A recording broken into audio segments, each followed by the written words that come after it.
Hey everyone, this is Professor Sanan Sari and welcome back to my YouTube channel. Friends, this is our day 13, episode 13 and part A. Yes, our today's topic is purchasing power parity theory. In this particular topic, we have two different version. One is absolute version and another is relative version of triple P theory. So सबसे पहले जो आज के video lecture में part A में हम cover करेंगे दोस्तों, वो होगा आपका absolute version of triple P theory. ठीक है, सो हम यहाँ पर सीखेंगे कि एब्सोल्यूट वर्जन क्या होता है, ट्रिपल पी थ्योरी क्या होती है, और उसके बाद हम आगे जो है इसके बारे में डिस्कशन करेंगे. तो सबसे पहले मैं आपको बता दूं, part A will cover the absolute version of triple P theory.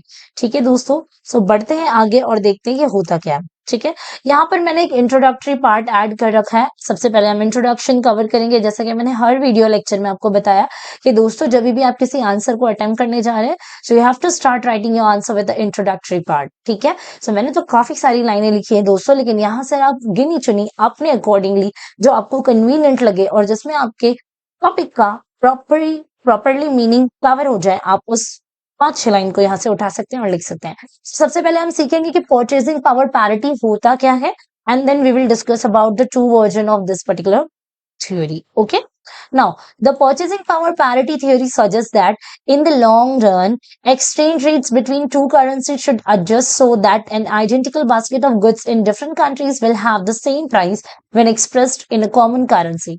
So basically triple P theory क्या कहती है, ये बताती है कि अगर आप लॉन्ग रन को मद्देनजर रखें, शॉर्ट रन की बात हो ही नहीं रही है, मतलब we can say that long run, long period of time की बात हो रही है, जहां पर जो भी दो करेंसीज का जो एक्सचेंज रेट होता है वो automatically according to the scenario adjust होता है.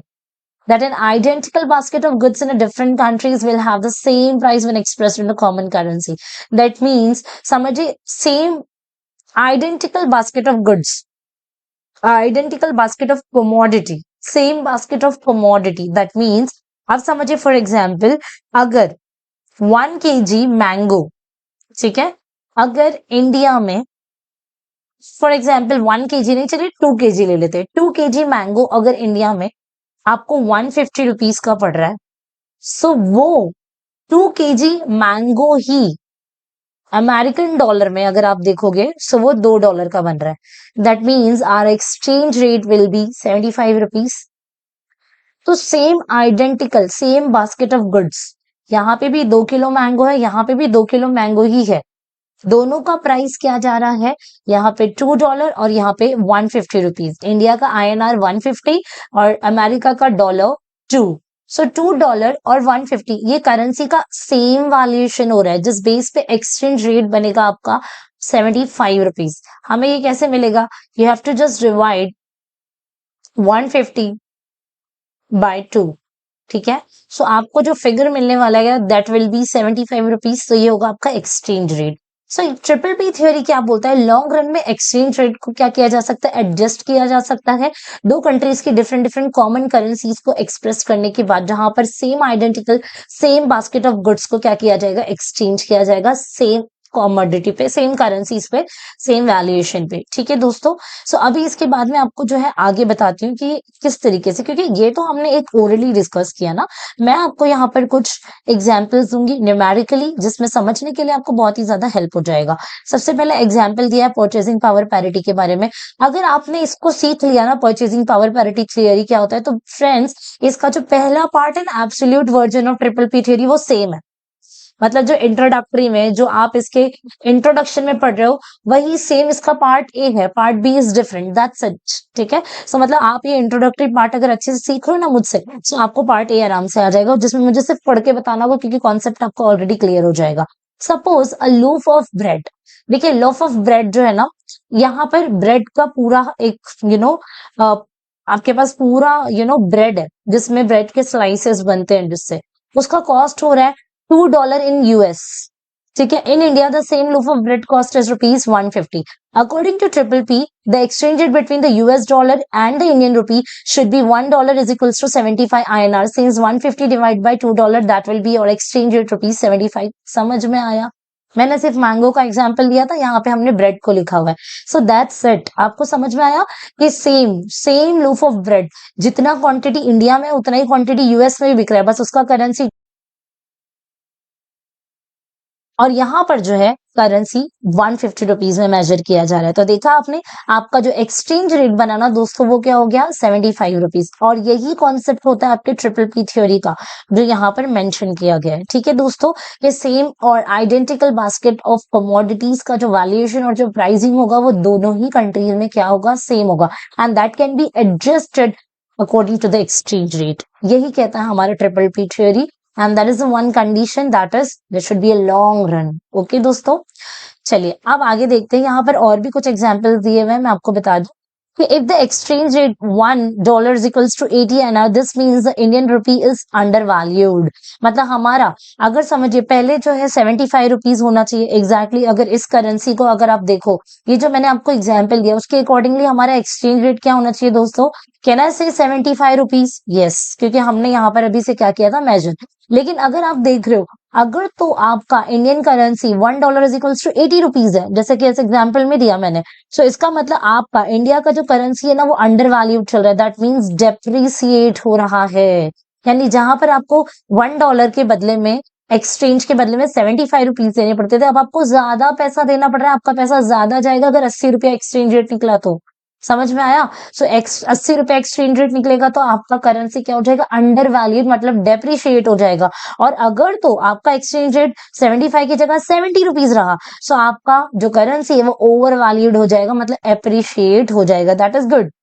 बट यहाँ पर ज्यादा होगा, अंडर वैल्यूड या डेप्रिसिएशन देखने को मिला, सो यहाँ पर आपके लिए अच्छी बात नहीं है, क्योंकि आपको ज्यादा पेमेंट करना पड़ेगा। So that is what the triple P theory says about that, कि we can adjust, we can, or what we can, exchange rate can be adjust according to this theory।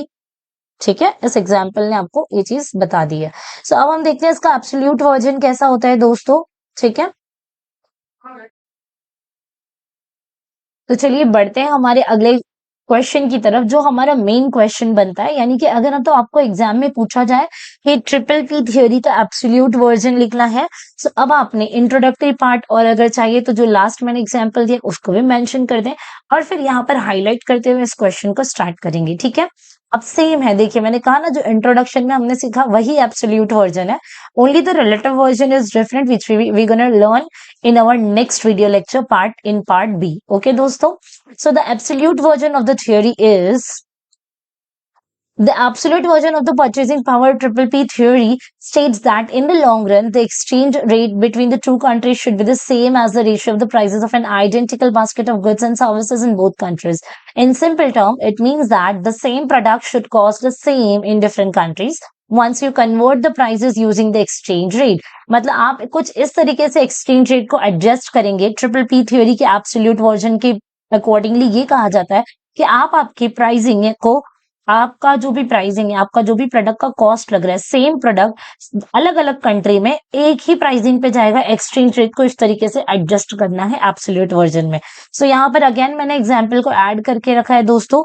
Imagine pair of shoes cost $50 in United state, मतलब America में जो जूते हैं ना दोस्तों, जूतों का कॉस्ट कितना है, एक जूता का पैर जो है उसका कॉस्ट चल रहा है $50। Now if the same pair of shoes cost ₹4,000 in India, और इंडिया में भी इसका कॉस्ट कितना चल रहा है 4,000, सो दैट मीन्स अगर वहां का $50, यहाँ का 4,000, तो एक्सचेंज रेट कैसे एडजस्ट होगा दोस्तों? सो एक्सचेंज रेट एडजस्ट होगा 4,000 divide by 50। So 4,000 divide by 50 करोगे ना दोस्तों, सो आपको मिल जाएगा कि आपका एक्सचेंज रेट कितना है। सो देखिए यहाँ पर मैंने एडजस्टमेंट करके आपको जो है पूरी तरीके से फॉर्मूला के हिसाब से बताया कि एक्सचेंज रेट निकलेगा ₹80 पर यूनाइटेड स्टेट्स डॉलर।